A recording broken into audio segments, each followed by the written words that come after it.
Hola amigas y amigos de Pensar al Margen, bienvenidos a este nuevo video donde vamos a continuar estudiando el Antiedipo.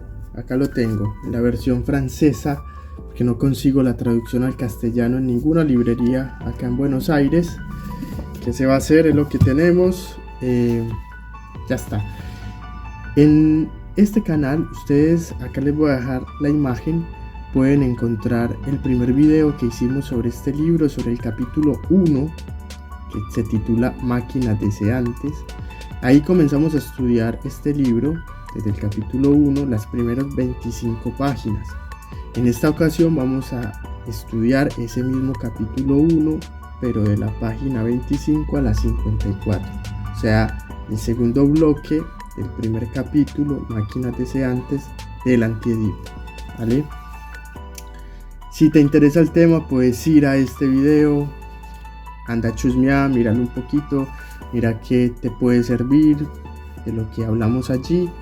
Por ahí te da elementos para entender más de lo que vamos a hablar en este momento. Y vamos a entrar en materia. Bien, tenemos entonces que de las páginas 25 a la 54, Deleuze y Guattari, los autores de este libro, los dos pensadores franceses, definen al deseo como el fundamento de todo. Mejor dicho, van a decir que solo existe lo social y el deseo. Ya está. Eso es bien interesante porque en términos filosóficos uno nota que aquí ya hay elementos para construir una ontología, una explicación del ser, es decir, de las entidades y de las realidades más profundas que constituyen al ser humano, a los entes, las cosas, al mundo. Bueno, si ese ejercicio lo hiciéramos, uno ya diría que hay una propuesta acá ontológica que no es nueva, viene de Spinoza concretamente, pero que sí es nueva en tanto que ellos ponen a dialogar esta propuesta ontológica del deseo con otras disciplinas como el psicoanálisis crítico y con perspectivas lingüísticas o semiológicas críticas también en el caso de Guattari, o con relecturas bastante heterodoxas de la historia de la filosofía, de autores como Nietzsche, Bergson, el mismo Spinoza, Leibniz, que hace Gilles Deleuze. Pero, volviendo al tema, en este caso definen al deseo, por lo tanto, como algo que es real en sí mismo, es decir, no necesita ningún tipo de explicación. Cualquier idea de definir al deseo o de ponerle un sujeto, un yo, un tú, un nosotros, de significarlo, de definirlo como necesidad, es ya una racionalización sin sentido, digamos, y una represión, ¿sí? El deseo entonces es lo que está, y esto es bien interesante, ellos definen ahí el término, yo iba a decirlo como es lo que está al lado, pero ellos lo definen mejor acá en este texto. Ellos dicen como es lo que abraza la potencia de la vida. Ellos definen a la vida como una producción, ¿sí? La vida para Deleuze y Guattari, y desde esta perspectiva ontológica del deseo, la vida humana es una producción permanente que está produciéndose todo el tiempo, ¿no? Bien, esa producción que se hace todo el tiempo es posible por la potencia, ¿sí? O sea, la potencia que de la vida que la hacen tanto productiva es la producción, ¿sí? Y quien abraza esa potencia que hace que la vida sea productiva es el deseo. En otras palabras, están diciendo que el fundamento que hace a la vida en cuanto tal, o sea, en cuanto vida productiva, es el deseo. Bien.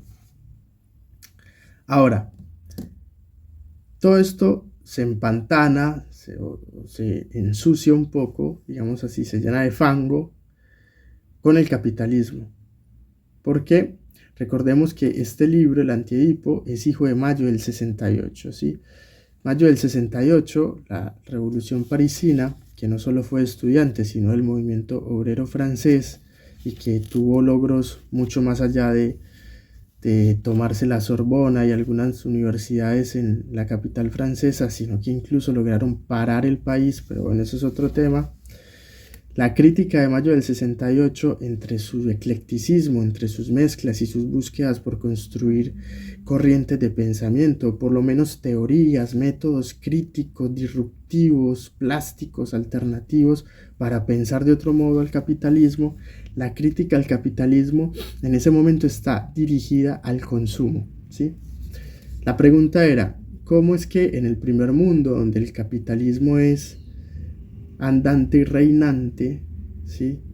Y todo el mundo tiene salarios más o menos o buenos para poder comprar y consumir cosas, ¿cómo es posible que haya tanta insatisfacción, la vida no tenga sentido, nada cambie, todo siga igual, aumente la represión, el control, la vigilancia, etcétera?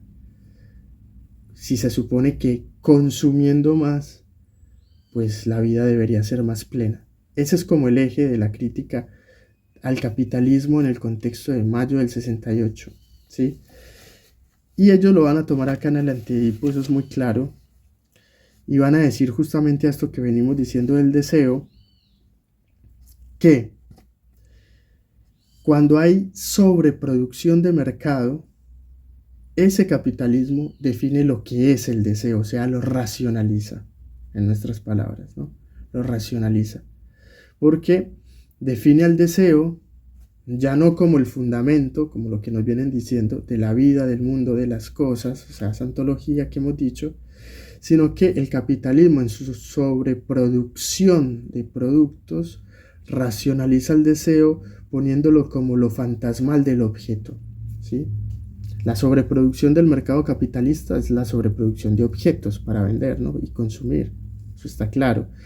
Automóviles, celulares, hoy diríamos celulares, en ese tiempo no, pero digamos automóviles, ropa, comida, objetos para la casa, joyas, bueno, etcétera, ¿sí? Entonces, ellos dicen, ese capitalismo en esa fase racionaliza el deseo porque lo define, aún sin decirlo, en un libro, digamos así, en un estudio sistemático, pero lo define en la práctica para la gente como si el deseo fuera una necesidad que yo suplo obteniendo ese objeto o comprando, consumiendo ese objeto, y que aún teniendo ese objeto, el deseo es aquello fantasmal porque no pudiéndome satisfacer de todo el objeto, yo sigo deseando, entre comillas, como lo define el capitalismo, deseando, pensando otros objetos más, o un objeto mejor que el que tengo para que me haga feliz y así generar una cadena de equivalencias que nunca se sacia. Ellos dicen, ahí es donde este capitalismo de mercado pone al deseo y lo racionaliza de esa manera y no lo muestra como si fuera lo fantasmal. Lo fantasmático es la palabra que ellos utilizan, ¿no? Pero ellos dicen, nada de eso. El deseo no es eso, es todo lo anterior que dijimos al principio, pero el capitalismo en su fase de mercado lo define así. Sin embargo, ellos van a decir, aún así, la producción social es, por antonomasia, una producción deseante. Ahora, lo que sucede en determinadas sociedades, una distinta a la otra, es que según las instituciones que tiene, los modos de relacionarse, etc., ahí el deseo es un producto específico, o sea, determinado, que se ha hecho de esa manera, ¿sí? Esto es bien interesante porque lo que son instituciones, como el Estado, como la policía, como las iglesias, como las escuelas, como las universidades, como las clínicas, los hospitales, los manicomios, etc. Todo ese entramado estructural que hacen o que hemos hecho en las sociedades es una represión del deseo. Todo ese entramado sistémico que hacemos en edificios, pero también entre códigos y escrituras, ¿sí? O sea, quiero decir, con leyes, con normas, con manuales de convivencia, con procedimientos técnicos, etc. Todo eso, dado que el deseo es el fundamento de todo, Pues todo esto no es más que la represión del deseo, porque para Deleuze y Guattari el deseo no necesita sublimación, que es, recuerden ustedes, parte de la teoría freudiana, ¿sí? De la libido. Recuerden que Freud va a enseñar, que después va a criticar Lacan, que es maestro de Guattari, que la libido necesita un trámite o necesita una sublimación, ¿sí? Pues porque si no sería imposible la vida, casi como que la vida es una represión de la libido necesaria para poder llevarse a cabo como vida. Ellos van a decir, pues no. Si el deseo es el fundamento de todo, pues entonces el deseo no necesita ningún tipo de sublimación ni de represión, nada. No necesita nada. Pero lo que hacemos con todas estas formas estructurales, institucionales, normativas, legislativas, etcétera, es reprimir al deseo, que es el fundamento de la vida.